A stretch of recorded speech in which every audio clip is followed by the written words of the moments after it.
नमस्कार मित्रांनो, लग्नानंतर होईलच प्रेम या मालिकेच्या येणाऱ्या पुढील भागात आपल्याला खूप मोठा ट्विस्ट पाहायला मिळणार आहे की आता नंदिनीकडून जेव्हा तो हाताचा जो स्टॅच्यू सारखा असतो तो फुटतो त्यावेळेस मात्र जीवा खूप चिडतो. आता नंदिनी खूप रडत असते. नंदिनी जीवाला म्हणते की जीवा, मला खरंच सांगा एकदा तुमच्या मनापासून की तुम्हाला हवा आहे का डिवोर्स.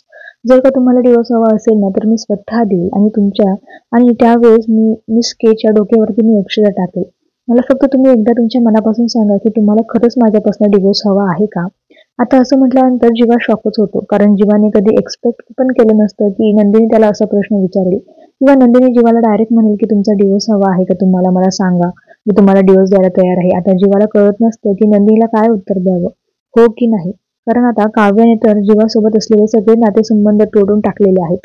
तर इकडे नंदिनी देखील आता जीवाला विचारत आहे की तुम्हाला जर का वाटत असेल ना तर तुम्ही मला सांगा, मी तुम्हाला डिवोर्स देते, म्हणजे तुम्ही दोघे लग्न करायला रिकामे होता आणि तुमच्या दोघांच्या मध्ये मी येणार नाहीये.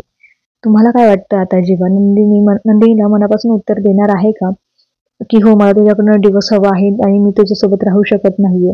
का तर जीवा नंदिनीला बोलेल की मला तुझ्यासोबतच राहायचं आहे. आता नक्की मालिकेत पुढे काय होईल हे सगळं पाहणं खूप रंजक आहे मित्रांनो. तर जीवा काय उत्तर देईल, जीवाच्या उत्तरावर सगळी मालिका पूर्ण जी आहे ती डिपेंड असणार आहे. त्यामुळे तुम्हाला काय वाटतंय ते कमेंटमध्ये कळवायला विसरू नका. धन्यवाद.